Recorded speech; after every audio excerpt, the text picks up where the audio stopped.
Good afternoon. It's a pleasure to be with you, at least virtually. I'd like to discuss thyroid autoimmunity in pregnant women. So I want to start with just the epidemiology and the natural history. How do antibody levels change across gestation? How do those alter thyroid function?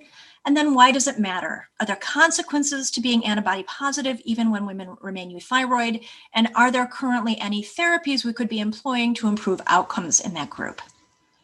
So to start with, this matters because we see this. It's thought that thyroperoxidase antibodies occur in somewhere between 5 and 14% of all women in pregnancy, and the thyroglobulin antibodies in between 3 and 18%. These antibodies are more frequent in women with a personal or family history of any sort of autoimmunity, in women who are older and of European ancestry, women residing in areas of either iodine deficiency or iodine excess, and then the TPO antibodies are more frequent in women with iron deficiency. The prevalence also depends on timing of assessment because these thyroid antibody titers tend to decline over the course of gestation. If you measure maternal thyroid antibody titers at early gestation and then measure again around the time of delivery, on average, there will be about a 60% decline in those titers. And this is thought to be related to the state of immune tolerance that probably helps pregnant women avoid rejecting their babies as something foreign. Those maternal antibodies do cross the placenta. The TSH receptor stimulating antibodies in Graves' disease, which can cause fetal hyperthyroidism in the second half of gestation, cross freely. I'm not going to discuss those today, but those are important clinically, certainly in women with Graves' hyperthyroidism. But the maternal TPO and thyroglobulin antibodies cross the placenta as well. As far as we are currently aware, they do not seem to have adverse effects on the fetal thyroid function in the second half of pregnancy when that fetal thyroid is operating. Now, the antibody titers in pregnant women decline as pregnancy progresses, but the transplacental passage actually increases. So in the second half of pregnancy, although there aren't as many maternal antibodies around in the maternal circulation, they do tend to cross more freely to the fetus. And women with TPO antibody positivity particularly tend to have a rightward shift in TSH levels. So if you look at the white bars here, those are women who are TPO antibody positive, and you can see that the TSH is generally a bit higher than the black bars, which represent the women without those thyroid antibodies. Now, normally in the first part of pregnancy, human chorionic gonadotrophin, which rises until about 10 weeks of gestation and then declines again, that is a stimulator of the thyroidal TSH receptor. So when HCG levels are high, that will stimulate an increase in thyroid hormone production, which will then cause a concomitant decrease in maternal TSH levels in early pregnancy. Interestingly, though, we do not see that same normal response of the maternal thyroid to HCG in women when TPO antibodies are present. So on the left side of these panels, these are in two different pregnancy cohorts where they explored the associations between maternal thyroid function and HCG and segregated here the population by maternal antibody status. So in these left-hand panels, we see the associations I just showed you, that there's a linear positive association between maternal free T4 and maternal HCG in women who are TPO antibody negative, and an inverse association between maternal TSH and HCG in the women who are antibody negative. But in the antibody positive women on the rightward sides of these panels, you can see that those relationships don't exist anymore, that we don't have that same HCG mediated effect on thyroid function. And so what we may see instead in women who are TPO antibody positive in red here is that instead of the expected decline of TSH in early pregnancy and then slow rise again, we may see a TSH that remains stable or may increase a little bit or may increase and become associated with frank hypothyroidism as pregnancy progresses. So the American Thyroid Association recommends that if we know that women have positive thyroid antibodies, we should be following them carefully in pregnancy for the development of hypothyroidism. And so probably checking a serum TSH about every 4 weeks in the first half of gestation when thyroid function is very dynamic and when women need to increase their thyroid hormone production is reasonable. And women who are TPO antibody positive and have a TSH that rises to above normal, those women probably should have levothyroxine treatment. Now, the maternal thyroid antibodies can continue to affect thyroid function even after delivery. And we know, in fact, that a maternal thyroid peroxidase antibody that's positive in the first trimester of pregnancy is a very powerful predictor of the likelihood of the development of postpartum thyroiditis. Now, what about for women who have normal thyroid function, but who have thyroid antibodies? Are there consequences for obstetric outcomes? And we now have quite a large literature that suggests that the answer probably is yes. So this is a fairly recent meta-analysis that looked at associations between maternal TPO antibody status and the likelihood of achieving live birth after assisted reproductive therapy, so either IVF or IVF with ICSI. And what they showed across these cohorts is that women who have TPO antibodies are less likely to achieve live birth after assisted reproductive technologies. Even among women who become pregnant without intervention, there are adverse consequences that are observed of being antibody positive. So we now have many, many cohorts over really the last 3 decades that have fairly consistently shown that women who are particularly TPO antibody positive seem to be at 2 to 3-fold higher increased risk for miscarriage. And while there aren't as many studies exploring associations with recurrent miscarriage, which is defined as at least 3 miscarriages in the same woman, a recent meta-analysis suggests that, again, there's probably about a 2-fold increased risk for recurrent miscarriage in women with thyroid autoimmunity compared to women who do not have those thyroid antibodies. And then finally, preterm delivery has also been studied across numerous cohorts in association with maternal antibody status. And this is a very large individual participant level meta-analysis with 47,000 participants, which demonstrated that women who were TPO antibody positive, again, were at increased risk for preterm delivery, a risk which was even higher if they also had a mild TSH elevation. And importantly, in this cohort, although TPO antibody status was a powerful predictor of preterm delivery risk, thyroglobulin antibody status was not. So we think that there probably is a true association between maternal thyroid autoimmunity and risk for pregnancy loss, but what we're unsure of is what the underlying mechanism might be. So one possibility is that this is mediated by the alterations in thyroid function that I showed you, that women who are euthyroid but TPO antibody positive in early pregnancy, if we don't intervene, may go on to develop hypothyroidism as pregnancy progresses, and maybe it's the hypothyroidism that mediates pregnancy loss. It's also been postulated that maybe this isn't a real association at all. Maybe this just is a lot of confounding by age or other factors in some of these analyses. But in the more recent meta-analyses that I just showed you, for the most part, adjusting for confounders like maternal age does not seem to make a difference. So the alternative hypothesis is that if this is a real association, maybe it's not mediated by maternal thyroid hormone. Maybe it's just something about the autoimmune milieu, and that the TPO antibodies are just sort of a bystander, but a marker for that autoimmunity in general. So it might be that just having the thyroid autoantibodies is a marker for altered cytokines or sort of an increased inflammatory environment. Maybe they're a marker for non-organ specific autoantibodies, such as anti-cardiolipin antibodies, for example, or at least in a subset of women, maybe the TPO antibodies are the marker for the presence of other thyroid antibodies, specifically TSH receptor blocking antibodies, which we know occur in some women with Hashimoto's disease. And those antibodies specifically bind to and inhibit HCG receptor on the corpus luteum.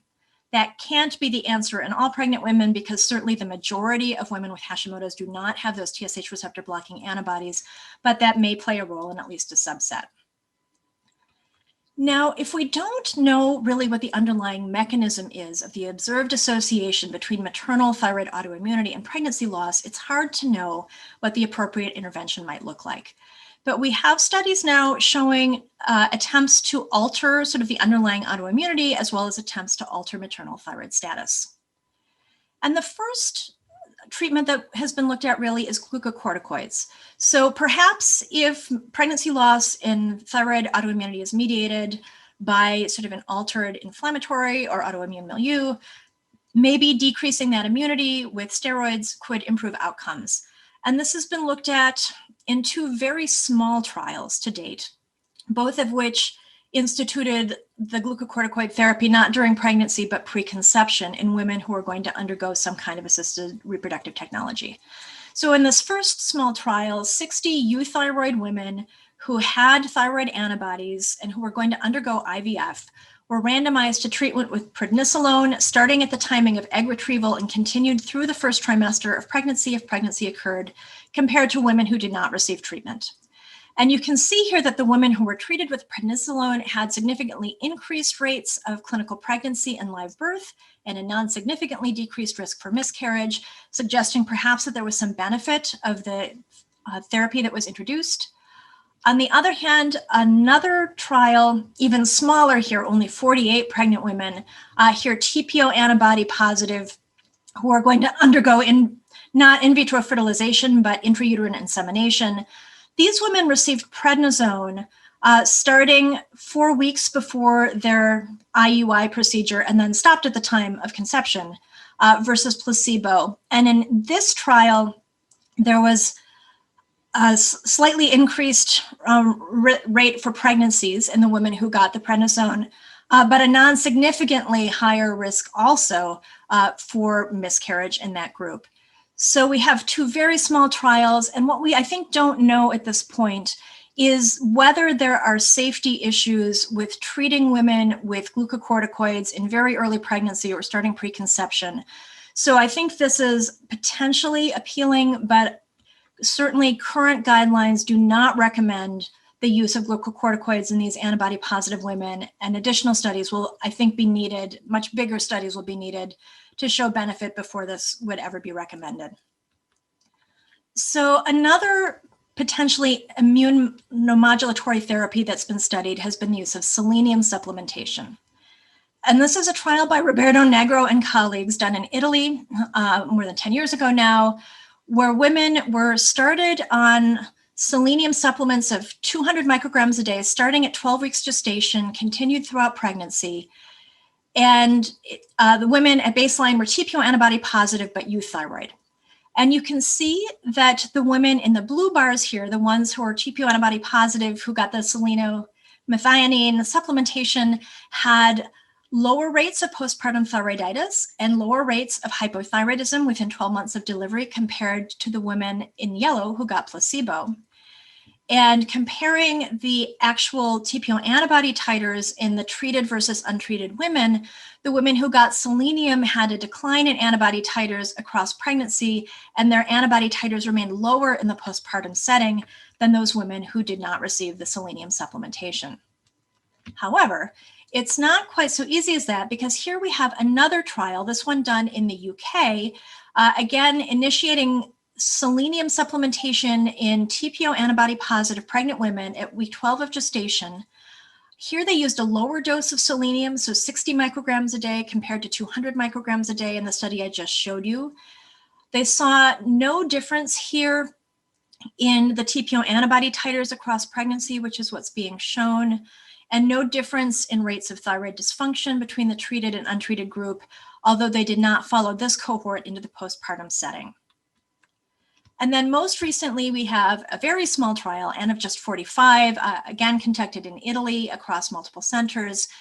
Here, women were initiated on selenium supplementation versus placebo at week 10 of gestation, continued until delivery, and they saw a significant reduction in the maternal both TPO and thyroglobulin antibody titers with the selenium treatment, but no differences in thyroid function either during pregnancy or in the postpartum setting. So currently, we have a mixed picture with the selenium trials. They employed different doses of selenium. They sort of did it at different timeframes in pregnancy, and they did it in women probably with differing background dietary selenium intakes. So right now, in the absence of additional data, selenium supplementation is really not recommended for TPO antibody positive pregnant women.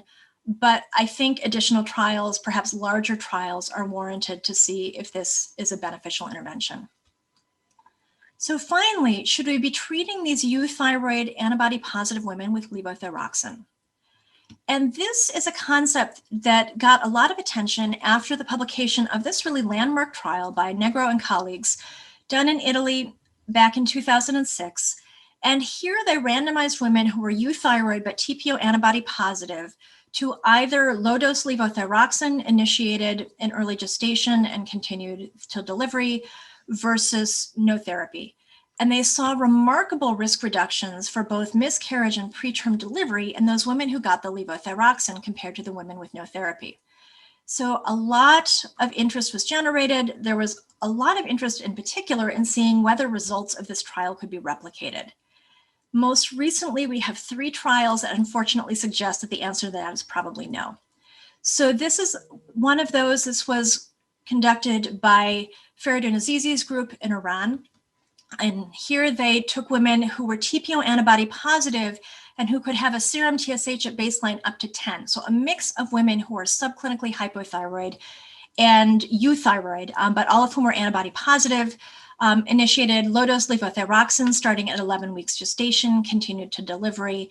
Primary outcome here was preterm delivery, and they did, in fact, see a reduction in the preterm deliveries in the treated versus untreated women. But in sensitivity analyses, that benefit was only seen in the women who actually were subclinically hypothyroid at baseline. So the women who were truly euthyroid did not see a benefit of therapy. And then we have this trial. This is called Postal. This was conducted in China. This is a bit larger. They randomized 600 infertile women who were going to undergo in vitro fertilization to either low-dose levothyroxine or placebo, which was initiated preconception, continued until delivery if pregnancy occurred, compared to controls who did not receive levothyroxine. And they saw no difference with therapy in rates of miscarriage, clinical pregnancy, or live birth. And a fairly similar trial subsequently done in the UK, this is known as Tablet. And here again, women randomized preconception. Women eligible in this trial were women who were TPO positive, euthyroid, and either were going to undergo IVF or who had a history of miscarriage. So again, randomized to low-dose levothyroxine, initiated preconception, continued through delivery, and they saw no difference in their primary outcome here, which was live birth at least 34 weeks gestation. So in the 2017 American Thyroid Association guideline, there was a suggestion that because levothyroxine at low doses is a very low risk intervention, we could consider that for women who are TPO antibody positive and euthyroid in pregnancy, particularly if they had a history of prior miscarriage. But this guideline was published before those 3 trials I just showed you. And I think in light of recent evidence, this is guidance that's going to have to be revisited in the next iteration of this guideline. And I have personally stopped treating TPO antibody positive pregnant women with levothyroxine in gestation because I'm just not convinced that we have any evidence for benefit. So I would conclude by noting that the prevalence of antithyroid antibodies is high in pregnant women, and that antithyroid antibodies, in particularly probably the thyroperoxidase antibodies, seem to be associated with higher risk for maternal hypothyroidism and for postpartum thyroiditis. In addition to that, there seem to be associated with an increased risk for both preterm delivery and miscarriage, and probably poorer outcomes of assisted reproductive therapies. But the mechanisms for that are not clear. So current recommendations are certainly if you know a patient has positive antibodies, particularly, again, the TPO antibodies in pregnancy, we should be monitoring those women to make sure they don't develop hypothyroidism as pregnancy progresses, and we should treat them if that occurs. But right now, there's no recommendation suggesting treatment of pregnant or preconception euthyroid TPO antibody positive women with either glucocorticoids or selenium. Both of those have some suggestive trials, but no definitive evidence. And one could consider levothyroxine therapy for those women as it's low risk at low doses. But I think in light of the most recent trial evidence, it's not clear whether there's any actual benefit of that therapy. So with that, I thank you for your attention.